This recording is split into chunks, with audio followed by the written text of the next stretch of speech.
2 Samuel chapitre 15. Révolte d'Absalom.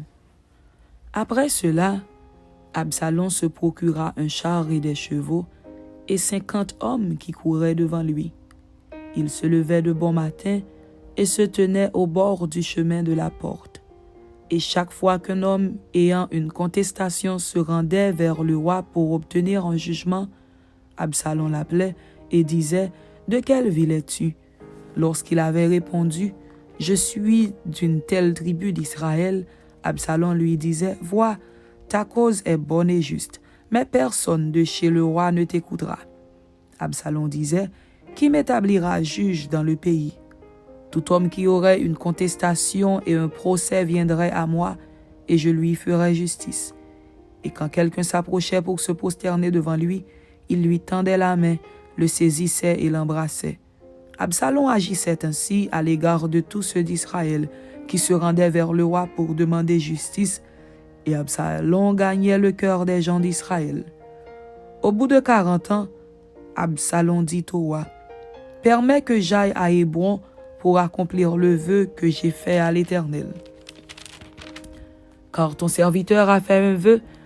Pendant que je demeurais à Guéshur en Syrie, j'ai dit, si l'Éternel me ramène à Jérusalem, je servirai l'Éternel. » Le roi lui dit, « Va en paix. » Et Absalom se leva et partit pour Hébron.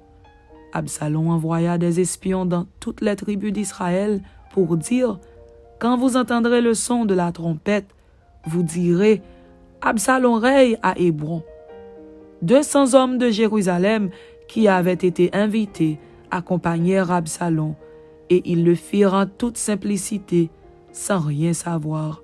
Pendant qu'Absalom offrait les sacrifices, il envoya chercher à la ville de Gilo Achitophel, le Gilonite, conseiller de David. La conjuration devint puissante, et le peuple était de plus en plus nombreux auprès d'Absalom. Fuite de David, entrée d'Absalom dans Jérusalem. Quelqu'un vint informer David et lui dit, « Le cœur des hommes d'Israël s'est tourné vers Absalom. » Et David dit à tous ses serviteurs qui étaient avec lui à Jérusalem, « Levez-vous, fuyons, car il n'y aura point de salut pour nous devant Absalom. Hâtez-vous de partir, sinon il ne tarderait pas à nous atteindre. » Et il nous précipiterait dans le malheur et frapperait la ville du tranchant de l'épée. Les serviteurs du roi lui dirent, « Tes serviteurs feront tout ce que voudra mon seigneur le roi. » Le roi sortit, et toute sa maison le suivait. Et il laissa 10 concubines pour garder la maison. Le roi sortit, et tout le peuple le suivait, et ils s'arrêtèrent à la dernière maison. Tous ses serviteurs, tous les Kérétiens et tous les Pélétiens passèrent à ses côtés, et tous les Gatiens, au nombre de 600 hommes, venus de Gath à sa suite, passèrent devant le roi. Le roi dit à Itaï de Gath, « Pourquoi viendrais-tu aussi avec nous? Retourne et reste avec le roi, car tu es étranger, et même tu as été emmené de ton pays. Tu es arrivé d'hier, et aujourd'hui je te ferai errer avec nous ça et là, quand je ne sais moi-même où je vais. Retourne et emmène tes frères avec toi.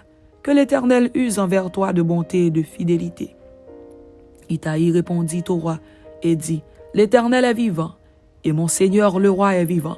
Au lieu où sera mon seigneur le roi, soit pour mourir, soit pour vivre, là aussi sera ton serviteur. » David dit alors à Itaï, « Va, passe. » Et Itaï de Gath passa, avec tous ses gens et tous les enfants qui étaient avec lui. Toute la contrée était en larmes, et l'on poussait de grands cris au passage de tout le peuple. Le roi passa le torrent de Cédron, et tout le peuple passa vis-à-vis du chemin qui mène au désert. Tsadok était aussi là, et avec lui tous les Lévites portant l'arche de l'alliance de Dieu. Et ils posèrent l'arche de Dieu, et Abiatar montait, pendant que tout le peuple achevait de sortir de la ville. Le roi dit à Tsadok, « Reporte l'arche de Dieu dans la ville. Si je trouve grâce aux yeux de l'Éternel, il me ramènera, et il me fera voir l'arche et sa demeure. Mais s'il dit, je ne prends point plaisir en toi, me voici, qu'il me fasse ce qui lui semblera bon. » Le roi dit encore au sacrificateur Tsadok, « Comprends-tu? Retourne en paix dans la ville avec Akimaat, ton fils, et avec Jonathan, fils d'Abiatar, vos 2 fils. Voyez, j'attendrai dans les plaines du désert jusqu'à ce qu'il m'arrive des nouvelles de votre part. » Ainsi Tsadok et Abiatar reportèrent l'arche de Dieu à Jérusalem, et ils y restèrent. David monta la colline des Oliviers. Il montait en pleurant et la tête couverte, et il marchait nu-pieds. Et tous ceux qui étaient avec lui se couvrirent aussi la tête, et il montait en pleurant.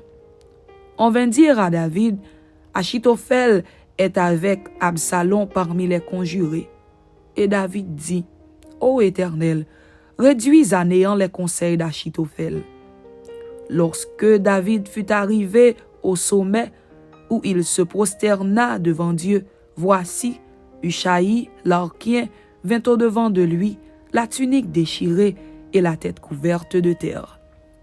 David lui dit, « Si tu viens avec moi, tu me seras à charge. Et au contraire, tu anéantiras en ma faveur les conseils d'Achitophel, si tu retournes à la ville et que tu dis à Absalom, « Ô roi, je serai ton serviteur. Je fus autrefois le serviteur de ton père, mais je suis maintenant ton serviteur. » Les sacrificateurs Tsadok et Abiatar ne seront-ils pas là avec toi? Tout ce que tu apprendras de la maison du roi, tu le diras aux sacrificateurs Tsadok et Abiatar. Et comme ils ont là auprès d'eux leurs 2 fils, Akimaat, fils de Tsadok, et Jonathan, fils d'Abiatar, c'est par eux que vous me ferez savoir tout ce que vous aurez appris. Ushaï, ami de David, retourna donc à la ville, et Absalom entra dans Jérusalem.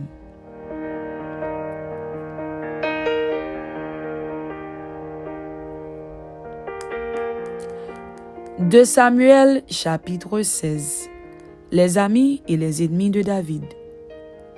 Lorsque David eut un peu dépassé le sommet, voici, Tsiba, serviteur de Méphibosheth, vint au-devant de lui avec 2 ânes bâtés sur lesquels il y avait 200 pains, 100 masses de raisins secs, 100 de fruits d'été et une outre de vin.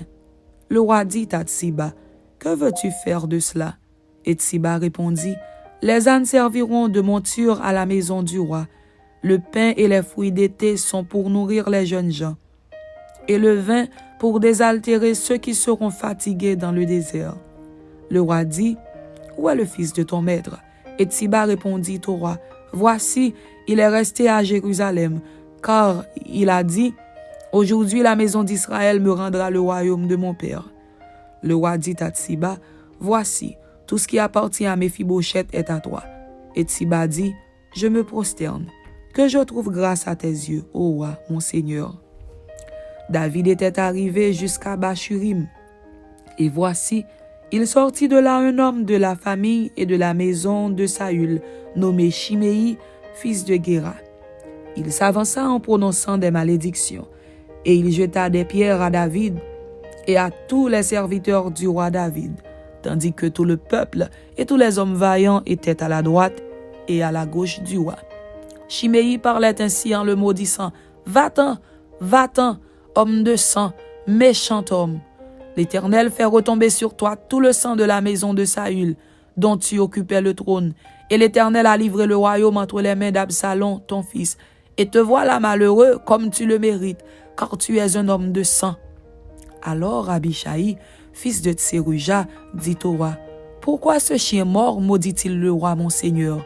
Laisse-moi, je te prie, aller lui couper la tête. » Mais le roi dit, « Qu'ai-je à faire avec vous, fils de Tseruja? S'il maudit, c'est que l'Éternel lui a dit, « Maudit David. » Qui donc lui dira, « Pourquoi agis-tu ainsi? » Et David dit à Abishai et à tous ses serviteurs, « Voici, mon fils qui est sorti de mes entrailles en veut à ma vie. À plus forte raison ce Benjamite. Laissez-le, et qu'il maudisse, car l'Éternel le lui a dit. Peut-être l'Éternel regardera-t-il mon affliction et me fera-t-il du bien en retour des malédictions d'aujourd'hui. » David et ses gens continuèrent leur chemin, et Shimei marchait sur le flanc de la montagne près de David. Et en marchant, il maudissait, il jetait des pierres contre lui, il faisait voler la poussière. Le roi et tout le peuple qui était avec lui arrivèrent à Agéphim, et là ils se reposèrent. Absalom et tout le peuple, les hommes d'Israël, étaient entrés dans Jérusalem, et Achitophel était avec Absalom. Lorsque Hushaï, l'archien, ami de David, fut arrivé auprès d'Absalom, il lui dit « Vive le roi! Vive le roi! » Et Absalom dit à Hushaï « Voilà donc l'attachement que tu as pour ton ami. Pourquoi n'es-tu pas allé avec ton ami? » Hushaï répondit à Absalom « C'est que je veux être à celui qu'ont choisi l'Éternel et tout ce peuple et tous les hommes d'Israël. Et c'est avec lui que je veux rester. D'ailleurs, qui servirai-je? Ne sera-ce pas son fils? Comme j'ai servi ton père, ainsi je te servirai. » Absalom dit à Achitophel, « Consultez ensemble, qu'avons-nous à faire? » Et Achitophel dit à Absalom, « Va vers les concubines que ton père a laissées pour garder la maison. Ainsi tout Israël saura que tu t'es rendu odieux à ton père, et les mains de tous ceux qui sont avec toi se fortifieront. » On dressa pour Absalom une tente sur le toit, et Absalom alla vers les concubines de son père aux yeux de tout Israël.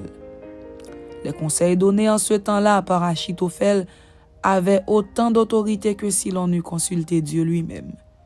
Il en était ainsi de tous les conseils d'Achitophel, soit pour David, soit pour Absalom. Amen. C'était 2 Samuel chapitre 15 et 2 Samuel chapitre 16. Que Dieu vous bénisse. Amen.